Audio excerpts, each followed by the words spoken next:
USA Global TV and Radio proudly presents the Royally Rich Lifestyle Show, starring Ian Pelham Turner and Helena CHARD.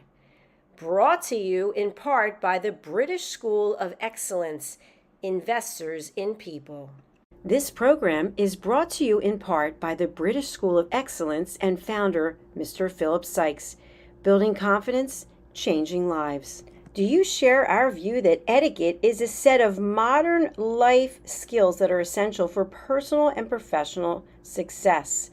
Join us as an etiquette coach and change people's lives through the power of etiquette and manners. The last few days have been really amazing. I had a trainer course from the British School of Etiquette. And I must say it's been one of the best decisions I've ever made and one of the best investments I've made in my own training and development. Now, words alone will not describe the transformation and the positive path that I have traveled with the British School of Etiquette. I find I learned a lot from the lessons this time I came. The last few days with the British School of Etiquette have been fantastic. And what I've learned now is really beyond my expectations. This is the most rewarding experience and the best investment I have made this year. It was just great. I learned so much, and when I go back to Belgium I will incorporate a lot of it into my day-to-day life and business. It's been absolutely wonderful for the whole week that we were here. I feel transformed, and I feel like blowing a trumpet and tell people, come and do this school, this class is the best, this is the best school ever. You should take it. It will change your life immediately. I am now able to teach other people how to bring the best of them. Thank you. Thank you, BSc. Thank you. Thank you so much. Thank you. Thank you to our clients for their testimonials on the Train the Trainer program.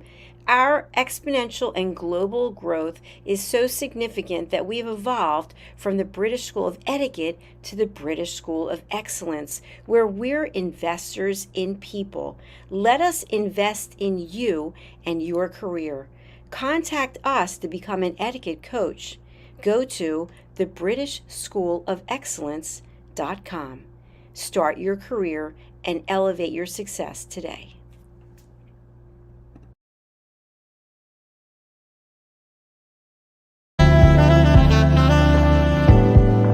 Welcome to USA Global TV and Radio, where our mission is to provide education, entertainment, hope, and inspiration.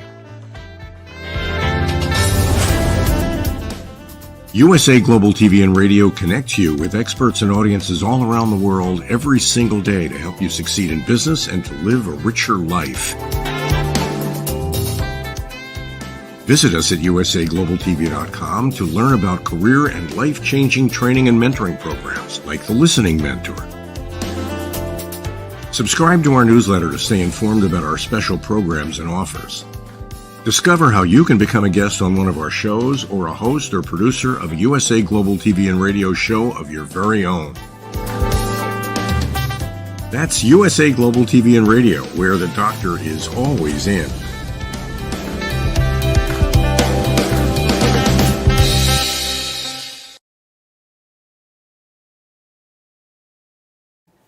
Princess Diana's pretty engagement pink blouse is ready to fly at auction. King Charles goes to COP28. Doctor Who returns and he has his own shop. And would you believe it, James Bond had a hand in creating the Christmas tree at Trafalgar Square. All this and more on Royally Rich Lifestyle Show on ALB UK television. My name is Ian Pelham Turner. And I am Helena CHARD. Let's roll the titles and let's get on with the show.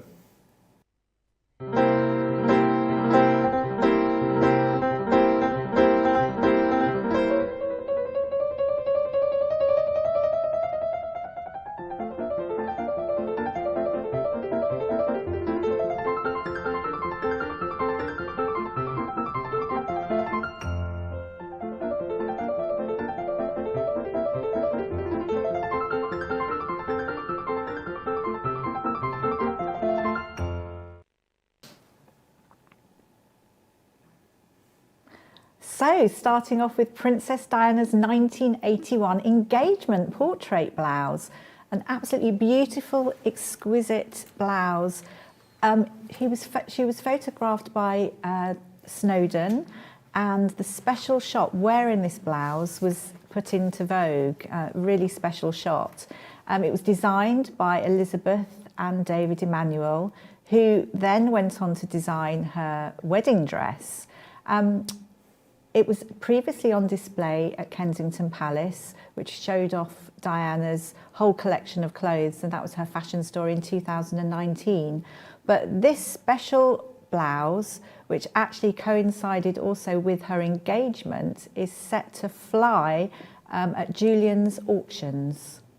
How much do you think they're going to pay? Well, it's going to be about $100,000, so at least $79,000 they've said. So that's pretty good going, and it's beautiful. It's so beautiful. Absolutely. And Diana's obviously very much in the news. A bottle of Dom Perignon Royal Wedding Magnum Champagne is up for sale as well at the moment, and that's expected to actually raise over £30,000 again. So, I mean, she's very much in the news, and obviously as well, it's the Netflix series at the moment as well with The Crown, and this is causing all sorts of royal, I think, consternation. I mean, there's so much going on, isn't there? I mean, there's quite a bit of upset. But you have to say the actors are great, the cinematography is great, but I just feel it's not fair to the royal family, really, is it? But the thing about the Dom Perignon is the fact that it's the Magnum 1961, and that's actually when Diana was born, and it is special because it was from the wedding, which is the 29th of July 1981. Yep. So really, really special. Of course, we have King Charles at COP28. Who'd have thought it? But he is there, and it's really exciting. He's met up with lots of world leaders, chatting away. People, I know, even Pope Francis is going to be there, and Bill Gates and special people like that. And I know that he's opened a special unit, hasn't he? So, I mean, it's prominent for Scottish people today because, first of all, it's St Andrew's Day, but he's also opened up a Dubai campus now of the Heriot Watt University from Edinburgh. And he's really sort of talking about the future of how green activities can actually happen as well. And Hamza Yousaf, who is the Prime Minister of Scotland as well, or First Minister, I should say, that's how he's called. He's there at the same time. And so basically at the moment, Charles is saying that the new technology to capture greenhouse gases is really encouraging. And so the future of it is fine.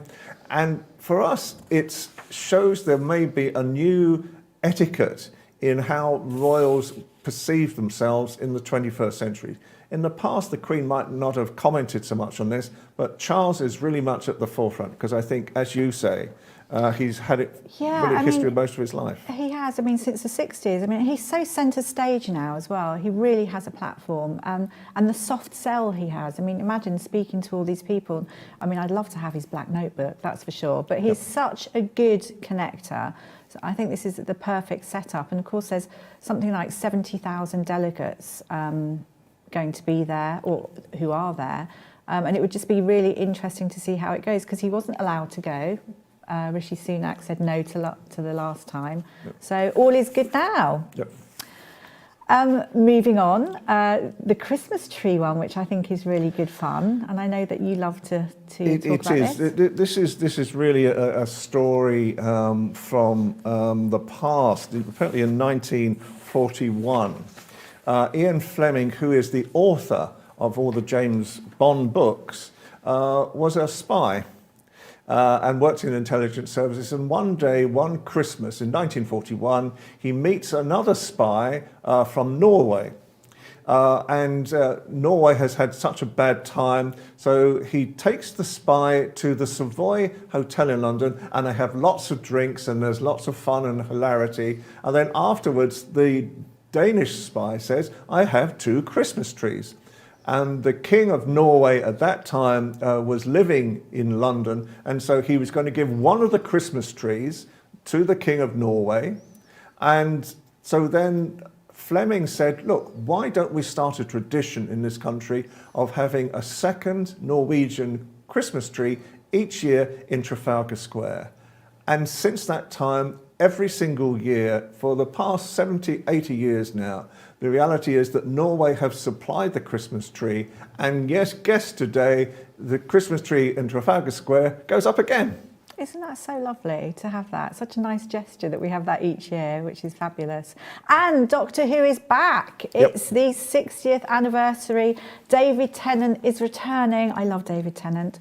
And it is fabulous. It's going to be really good fun. And I just think there's the toy maker that's going to be involved somewhere. So there's obviously some deviousness going on.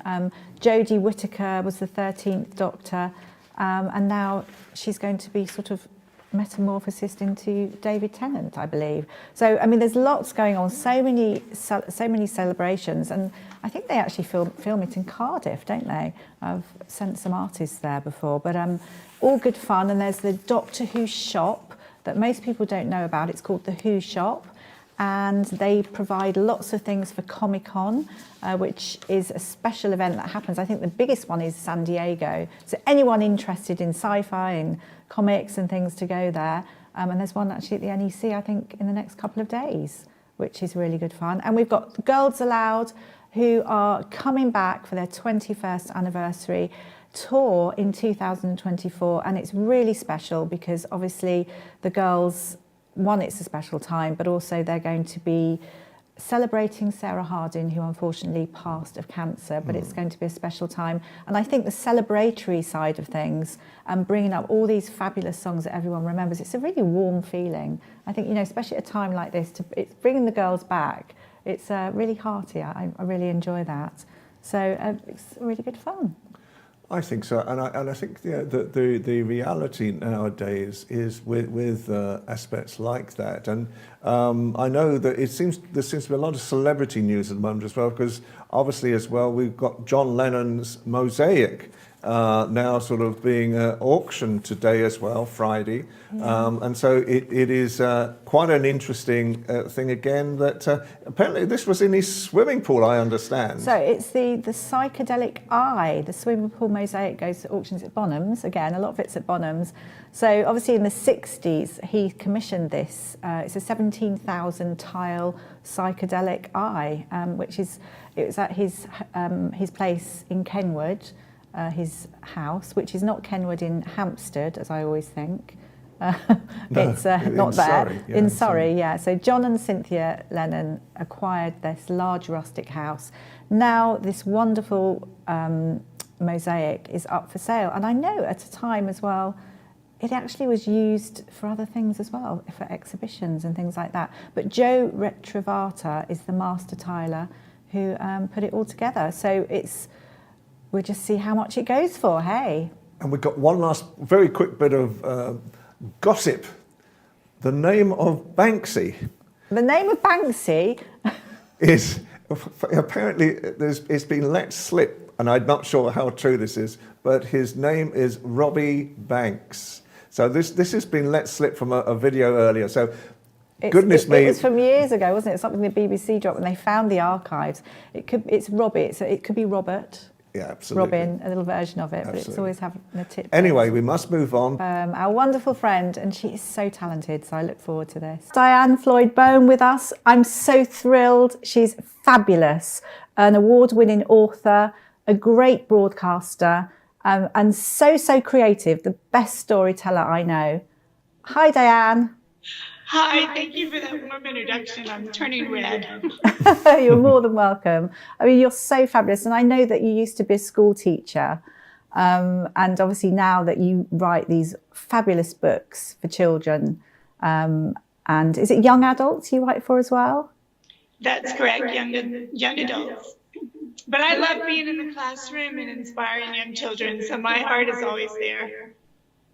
That's brilliant, and your storytelling and your research that you do as well into your books. I know there are so many books that you've written, and are there any that you want to talk about today? Sure, I'll be happy to. So my latest book, guys, I'm so proud. It made Amazon #2 top selling of young adult historical fiction. Isn't that amazing? That's great. That's fabulous. Is that Ruby Takes Chicago? That's exactly right. And it's based on my grandmother. This is the second of the series. And it really deals with, you know, what women went through. Women weren't supposed to be in the workforce. And so it's really fun and exciting and has a love story and actually several love stories and deals with prohibition and women's rights, etc. So it will keep you going. It's an easy read. So that's brilliant. So it's actually really empowering as well for girls. Absolutely. And that's what I wanted to do. And that's certainly what my grandmother and my mom did for me. They empowered me to go after my dreams. And when you fall down, just go, what did you learn? And keep going. And I know secretly you've got 5 brothers. So I just wondered, has that got anything to do with empowering women or? Oh, I am so blessed to have had 5 brothers. They, you know, because they were so strong in everything that they do. And it never, I was like, okay, I can do that too. And off I went. And it never dawned on me just because I was a girl, I couldn't do something because I just didn't grow up in that type of family. It's like, if you want it, go out and earn the money and make it happen. Go study, make it happen. What does it take, etc. So that's what I did. Oh, that's the trailer. That's amazing. So historical fiction, and you can buy that on Amazon, I think. Absolutely, in all the different countries.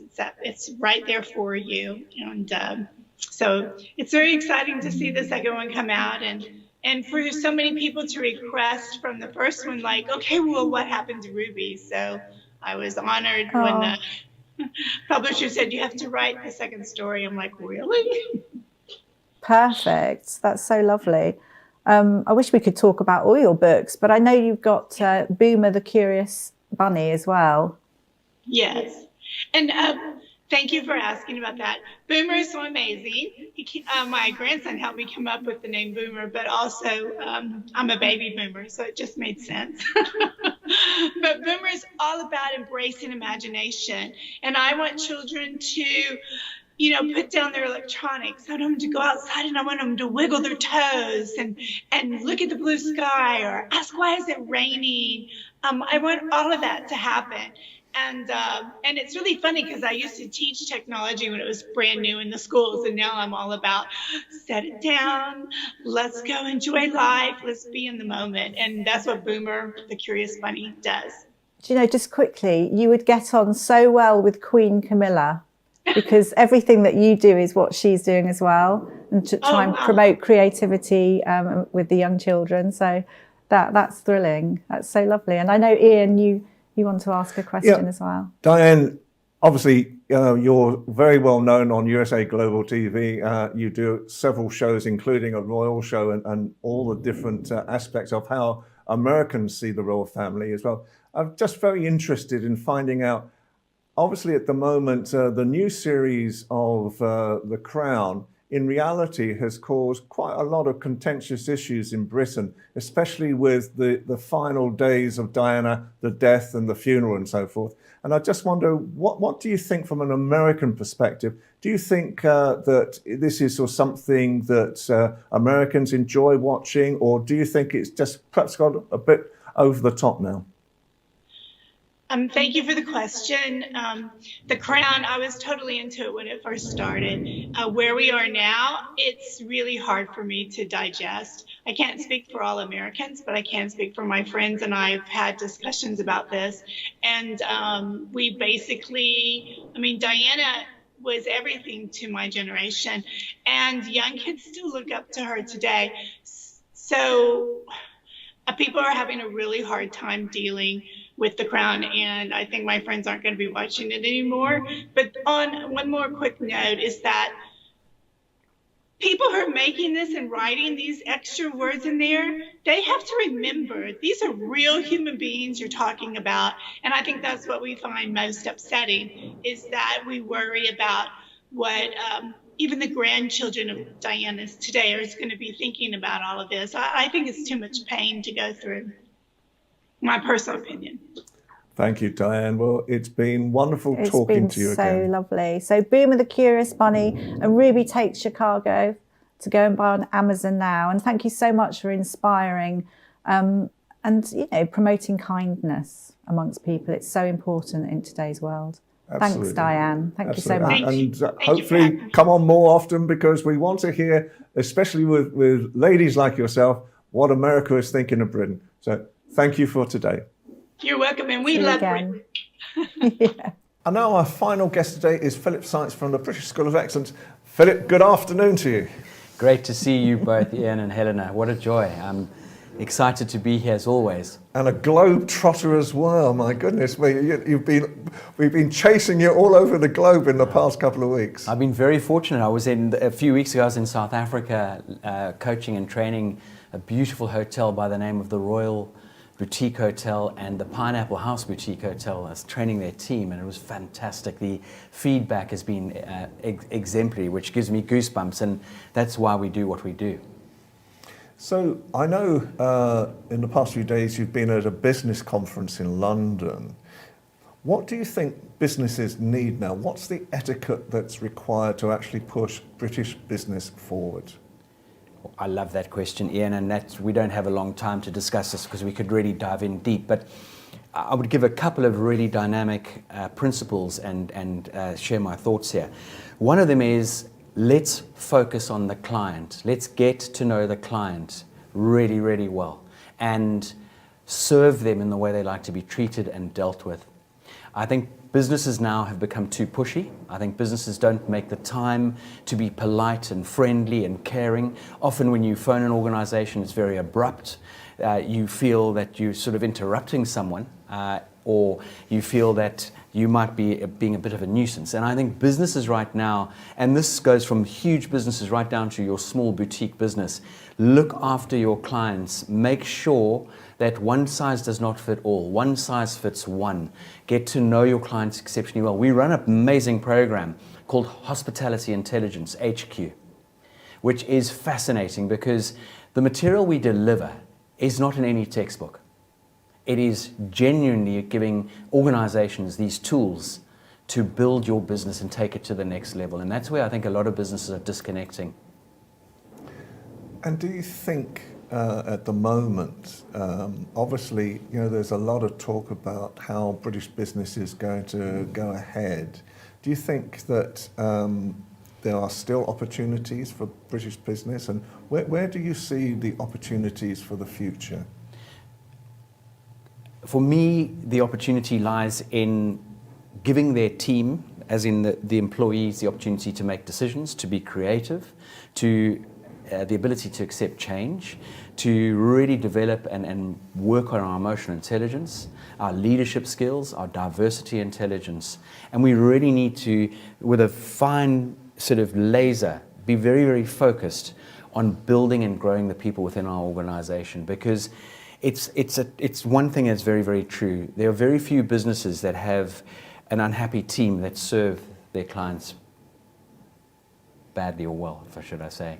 Yeah. In other words, look after your team, and the energy and that amazing ethos and synergy will sort of ripple into working with other businesses globally. And Helena, I know you've got a question as well about King Charles. King Charles. Well. So obviously King Charles, COP28, he's there, which we're not surprised about at all. And obviously he's very different to the late Queen Elizabeth II, and he's trotted off centre stage. He's got a lot to say. I mean, he's been talking about climate change since the 60s, so he's qualified really to be there. He'll be mixing with loads of different people, different faiths. It's really quite a mix of people, all there for one thing. But you know, when it comes to lots of people and him being there, what do you think etiquette-wise is needed, or what would you advise him? And it'd be interesting to know your thoughts. Absolutely. Well, firstly, I totally agree with you. I think I'm going to sort of add a little bit to this in the sense that King Charles has been way ahead of the program for many, many years, right across in conservation, climate change, in organic foods and that sort of thing. So he definitely deserves a seat at the table. When it comes to King Charles, I think what's important is he's a worldly gentleman. He's traveled a lot. So understanding how to connect with the various cultures that will be represented there, the various countries that are going to be represented there, and vice versa. I think this is where that word etiquette, or those rules of engagement, and understanding how important that is, how to make that long-lasting impression and greet someone in the way they would like to be greeted. In other words, that they're the way they are accustomed to. And that is very, very important. We all have wonderful cultural differences, and that's what makes this world so wonderful and colorful and brings a whole different angle to the way we sort of are able to travel and mix and mingle. But we do need to understand that the importance of cultural differences are right there, and we need to accept that. And that's one of the things I shared earlier about diversity intelligence, is understanding who am I connecting with and how should I engage with that individual. I take a sort of a view at the moment of, are we seeing a brand new style of etiquette from the royal family? Because the Queen, I don't think, would have ever gone to something like this, and especially talked about it as well. And obviously she was interested in these types of affairs, and the future of the world at the same time. So are we seeing a new style of etiquette from the royal family, and especially from King Charles? Definitely, without a doubt. This is a great representation of our country.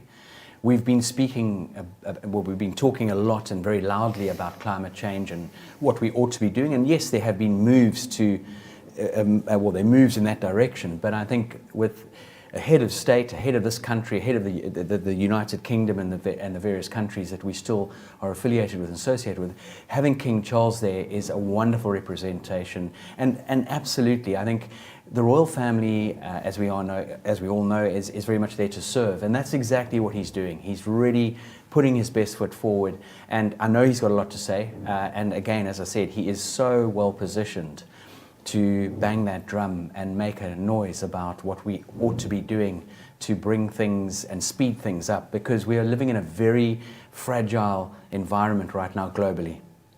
And Philip, tell us, how can people get in contact with you, so that you can actually give them advice? And I know there's lots of different aspects to your work as well. Just give us a brief summary of what you actually do again. Certainly. As a brand, as an organization, we are very focused on giving people the tools and the skills to put their best foot forward. So one of our slogans is building confidence, changing lives. And the other strapline is live, learn, teach, inspire. As an organization, we focus on a train the trainer, which gives people the tools to step into our shoes and go out there and deliver the coaching and training that we deliver. We deliver broad strokes. We're not one of those organizations that focus on the do's and don'ts. It's far deeper than that. I've shared with you on the show before about the correlation of etiquette, manners, emotional intelligence, and all of those things coming together. And that is very much what this organization baseline is and foundation is all about. We focus on children coaching and training. We focus on working with teenagers, as you can well imagine. Not even off the back of the pandemic, but just in general, mental health is a huge issue globally. And I was actually listening to something on television not so long ago. I don't want to bring negativity into play, but we in this country are losing one child to suicide is one too many, but we're losing far too many. And it's the biggest killer of people from 35 down. And it's devastating. So as an organization, we work a lot with people, building their mindset, giving them the tools to put their best foot forward. And I can give you some wonderful success stories on that front there. And then, as I said, we go into the polished professional, we go into emotional intelligence coaching and training, the hospitality intelligence training. So it's quite a wide but very focused. It's all really about being excellent. And again, we have the ability to work with luxury brands around the world on customer excellence, customer service. Absolutely. And finally, how can people get in contact with you? The best thing to do is the BritishSchoolofExcellence.com website, www.thebritishschoolofexcellence.com, or you're very welcome to email us at hello@thebritishschoolofexcellence.com. And we love engaging, either booking a call on our calendar or over the telephone or email if that suits.